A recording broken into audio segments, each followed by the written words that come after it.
Little Wolf and the Giant by Sue Porter.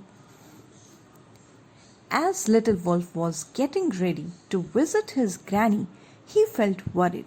She lived on the other side of a big spooky wood. "Are there any giants in the wood?" he asked his mom. "Of course not, silly," she said. Little Wolf set off, but he had only gone a short way when he heard a dreadful noise.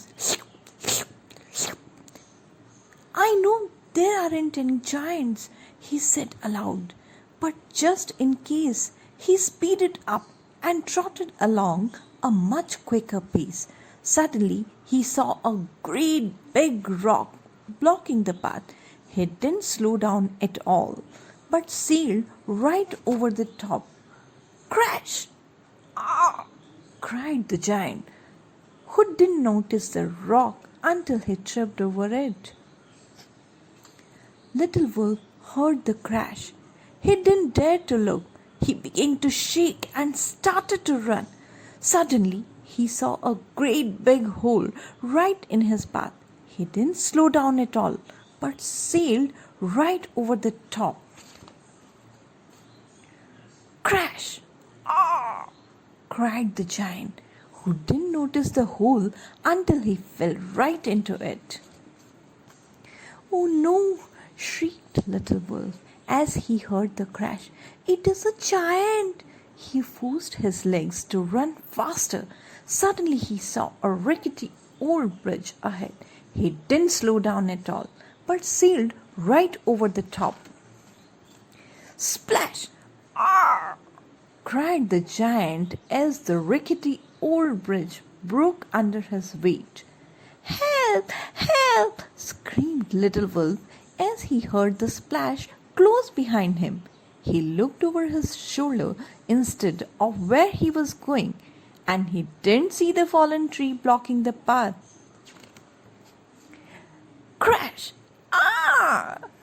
cried the little wolf as he tripped and tumbled into the branches.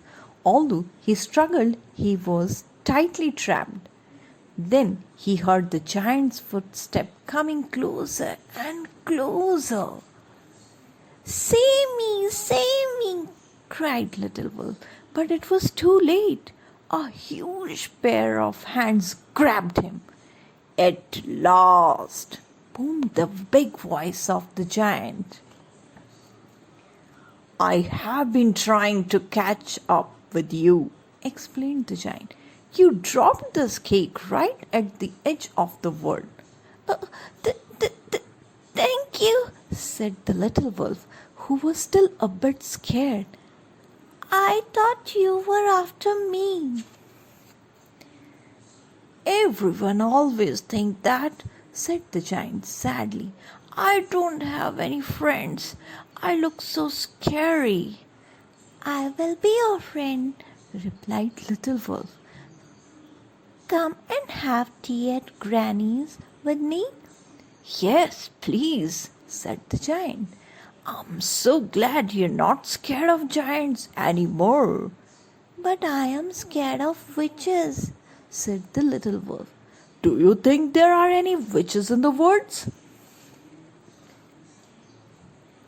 "Of course not, silly," said the giant, and off they set.